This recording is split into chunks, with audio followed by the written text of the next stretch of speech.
Good evening, this is Peter Towers from ESS Small Business. Welcome to this information webinar. Tonight we're going to look at legal issues affecting small medium enterprises. Very important component of operating a small business is to understand how the various laws affect your operations. And there's a lot of them and they can get quite complicated.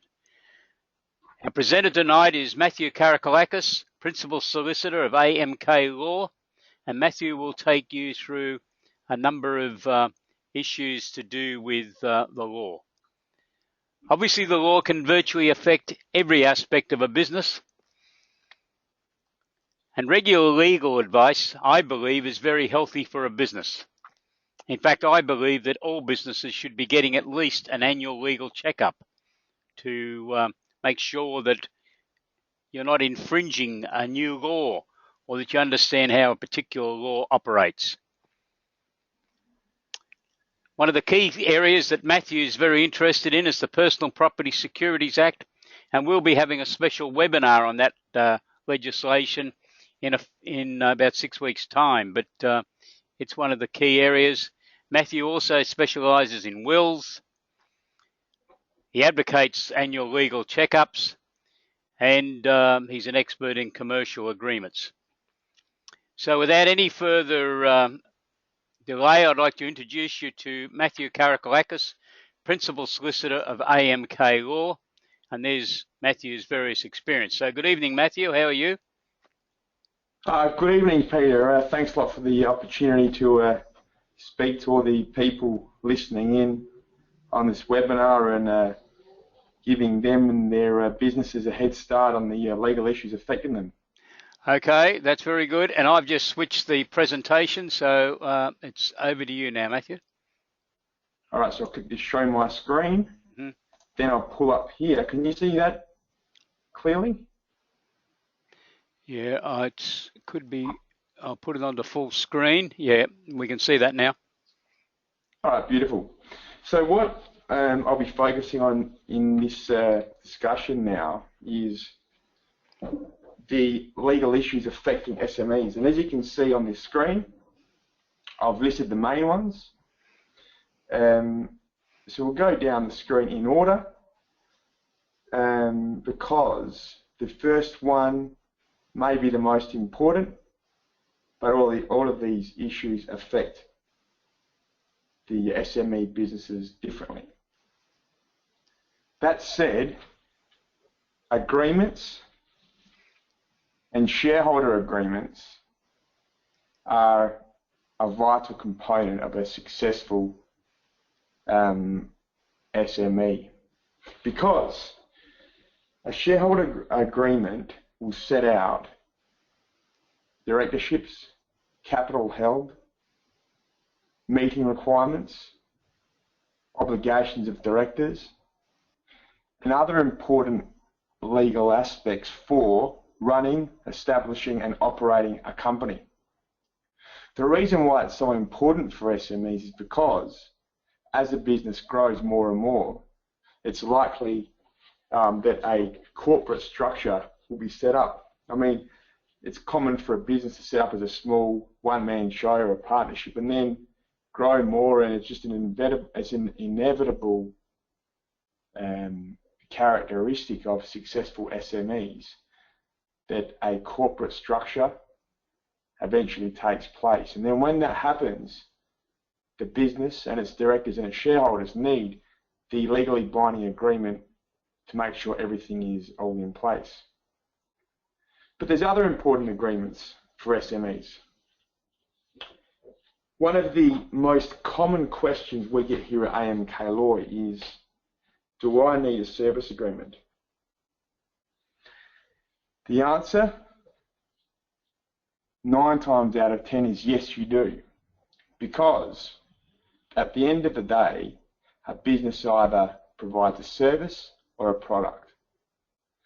But even when a product is being provided, there's always a service component to that.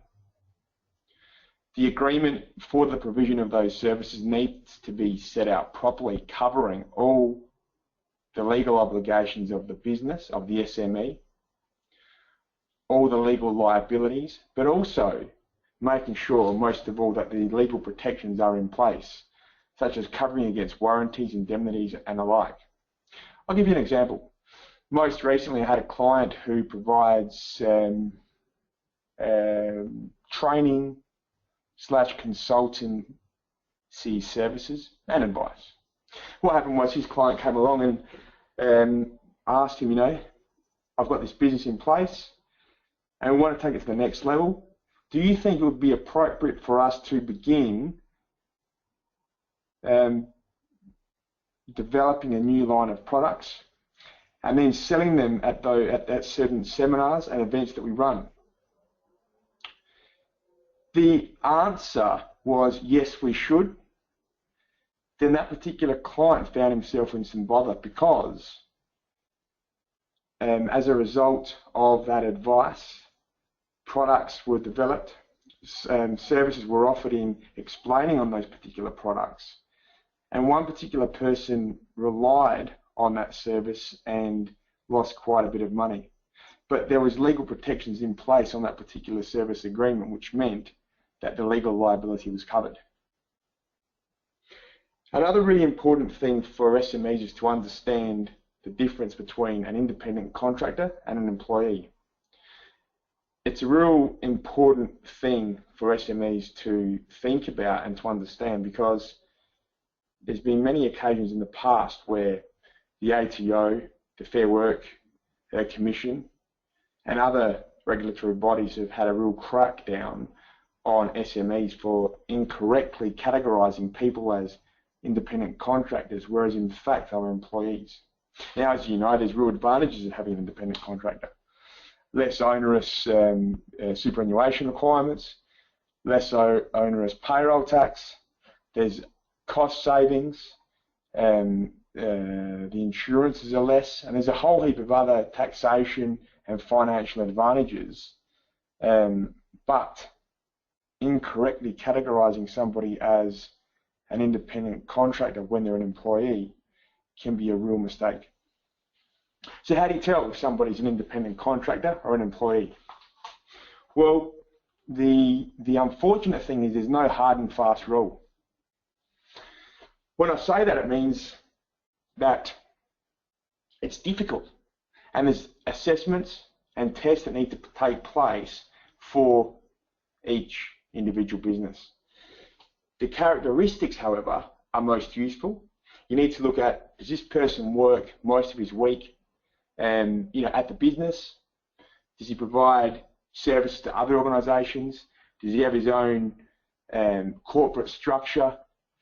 Does he have a separate ABN in which he uses to send periodic invoices?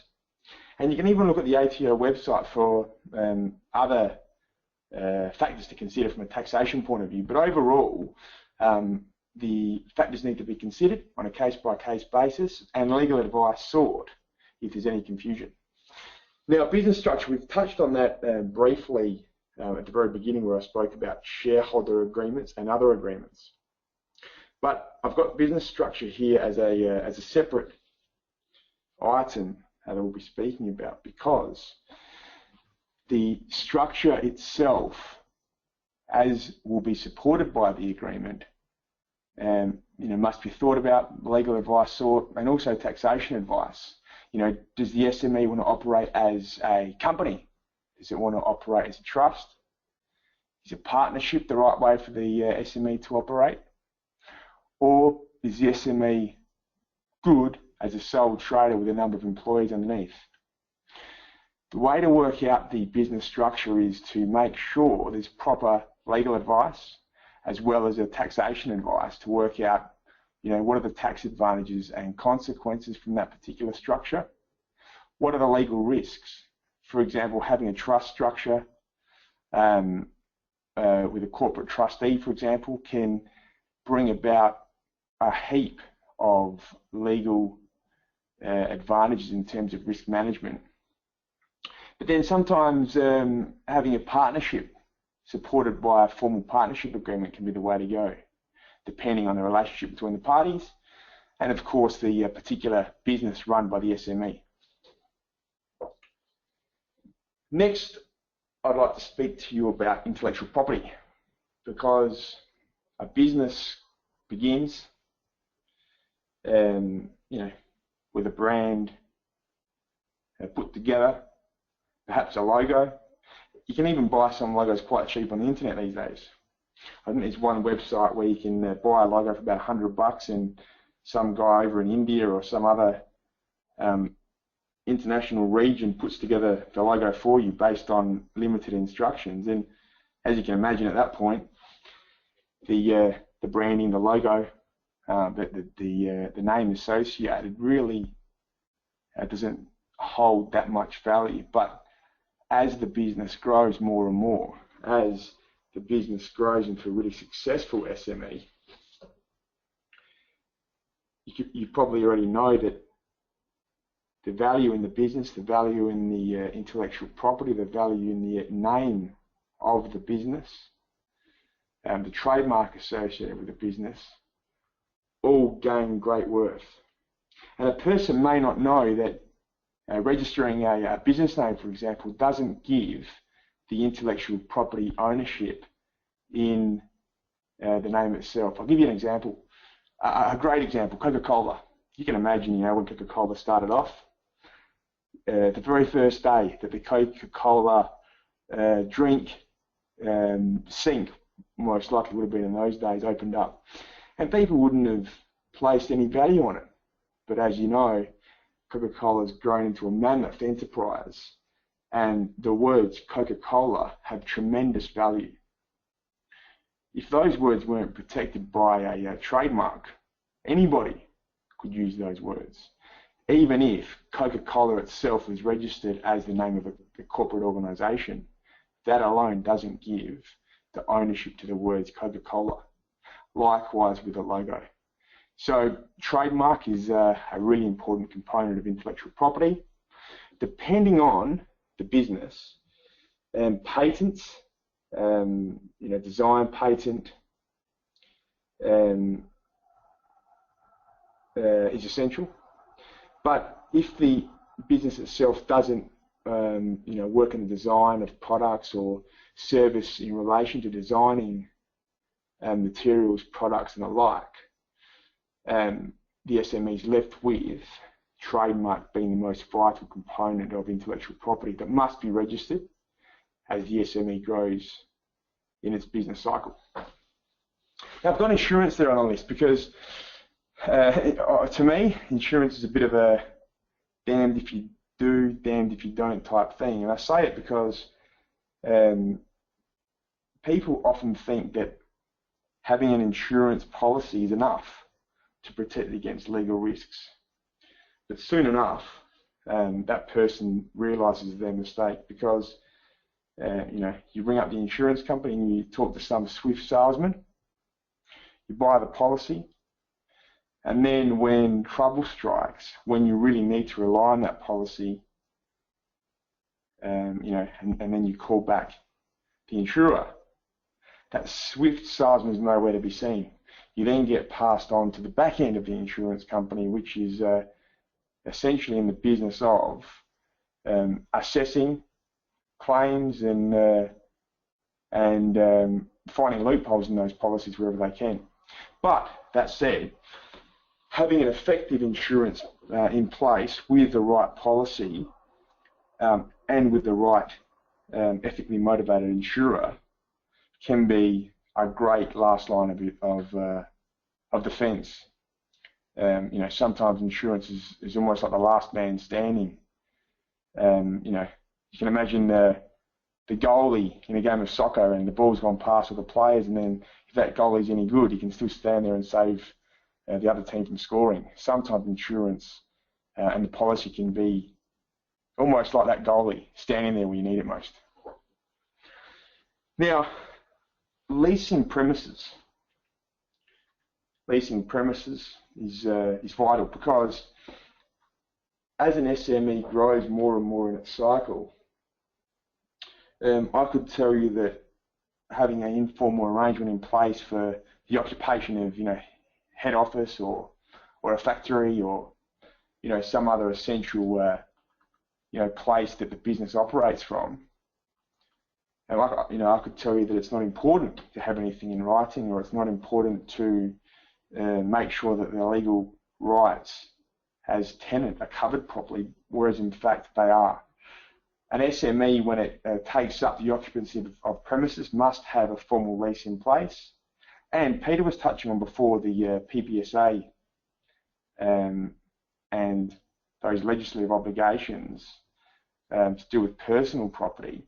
But an effective lease must also have provisions in there to do with the personal property, even though it's a lease of physical, real property as opposed to that personal property.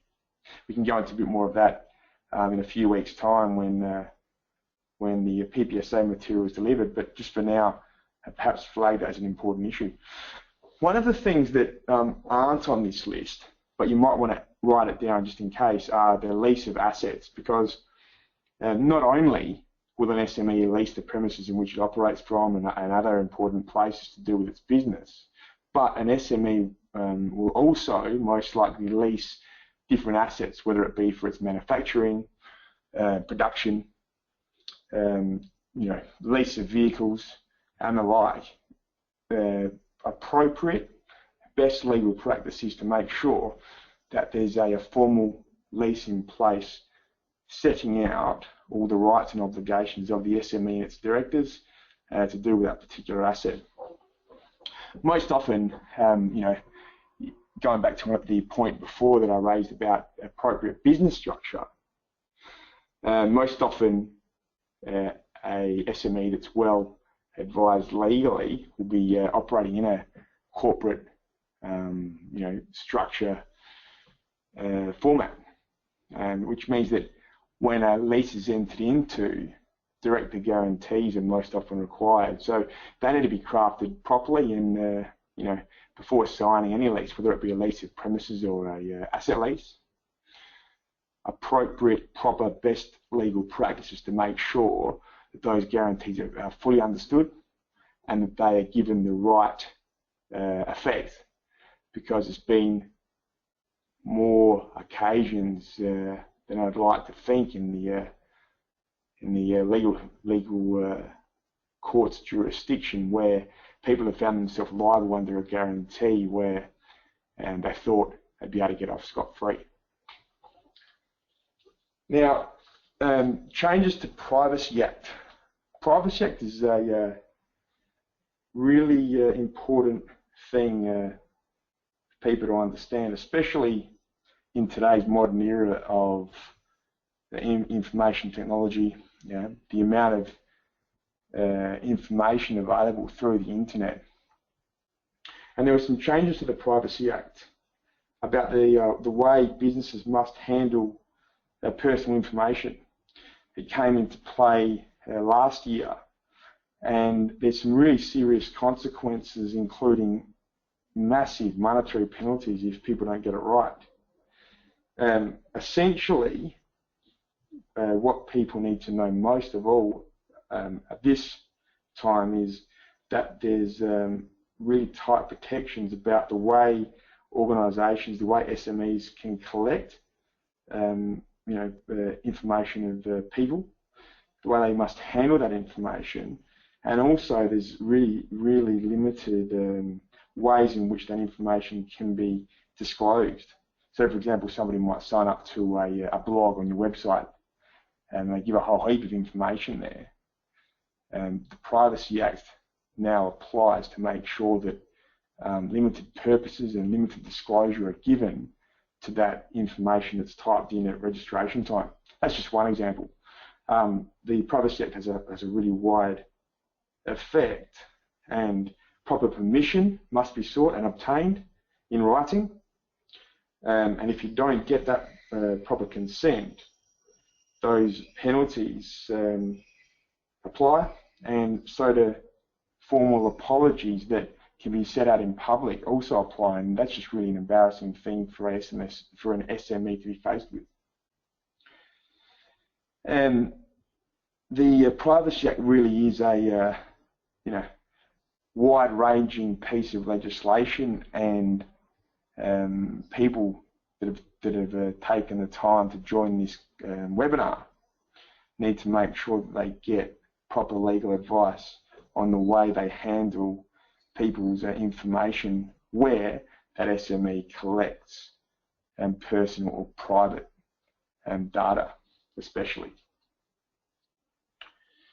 I just want to speak briefly as the final point here about the changes to competition laws, because in the election a couple of years back, the Liberal government flagged changes to the competition laws, and on the 27th or something, or maybe might have been a bit earlier than that, I can't remember exactly, but the beginning of, it was about the middle to late of March last year, there were some real serious amendments proposed to competition laws. They're going to be pushed forward, and some of the main changes are greater focus on representations made over discounts, so people promoting products, promoting discounts as part of their sales regime have to make sure that new laws about the wording of those promotions are met. The wording to do with discounts, that's really been scrutinised. And then there's other issues about consumer rights when they're buying products and requesting refunds on those products, as well as things that have been said about the product or service, at sales time before the customer agreed to take it on from the SME business. Those type of things have really been tightened up, and it's really a watch this space type comment, because there's been further amendments proposed. There's some more likely changes perhaps will be brought in this year. And if the SME is a business that deals a lot with the consumer market or with with the middleman on seller, there's also obligations there, and the SME needs to really understand what they are and what the changes are under the consumer and competition laws. So that's a watch this space, and they're really the points that I would like to speak about this webinar. If there's been some issues raised that you'd like some more information on, which I'm sure there is, you can email me directly. You can see my email address on the bottom of the page there, matthewk@amklaw.com.au. You can email me, we can make a time for appointment and go through in deeper detail on any of those issues or legal points that you might need advice on next. So thanks a lot for joining, and I hope you've got more than a few takeaway points you can either bring into your business or get further advice on. Thank you very much. Thank you, Matthew. I'll just take the screen back and show my screen.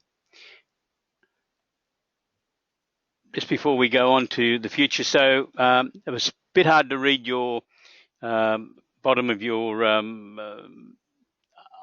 letterhead item on the screen, Matthew. So your email address again, please.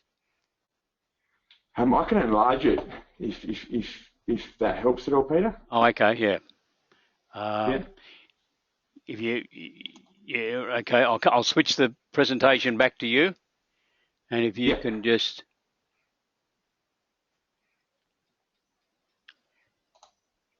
Okay, so I think that's clearer there for you now. Yeah, well, I can read that now. So I'll just read that out for anyone watching. Matthew K at amklaw.com.au. Matthew K at amklaw.com.au. Okay, thanks for that, Matthew. I'll just take it back and just show my screen. So if you have any questions on any aspect of these legal matters that you'd like to discuss with Matthew, please contact him, and I'm sure he'll be happy to talk to you. Upcoming webinars in this series. Tomorrow, we're trialling different times for these webinar presentations. 3 o'clock Australian Eastern Standard Time, 4 o'clock Daylight Saving Time tomorrow. We're having marketing strategies for small businesses by Robin Simpson from Market Smartly. On Thursday, at 8th of October, we're trialling midday Australian Eastern Standard Time and 1 p.m. Australian Eastern Daylight Time on benchmarking. Benchmarking is very important for businesses to allow you to get compared to your peers. And on Thursday, the 15th of October, we are back to the evening, 6:30 p.m. Australian Eastern Standard Time, obviously 7:30 p.m. Daylight Saving Time, developing SME leaders, with the guest presenter being Peter McDougall, former colonel in the Australian Army, who's the principal of the Leadership Academy. If you wish to attend any of those webinars, please go onto our website, esssmallbusiness.com.au. Just a reminder that the ESS Small Business website is now operating. There are a wide range of free and paid for articles that you can visit and have a look at, and we are adding new material each week. Obviously, that's the website. So once again, I'd like to thank Matthew for participating in this webinar tonight, and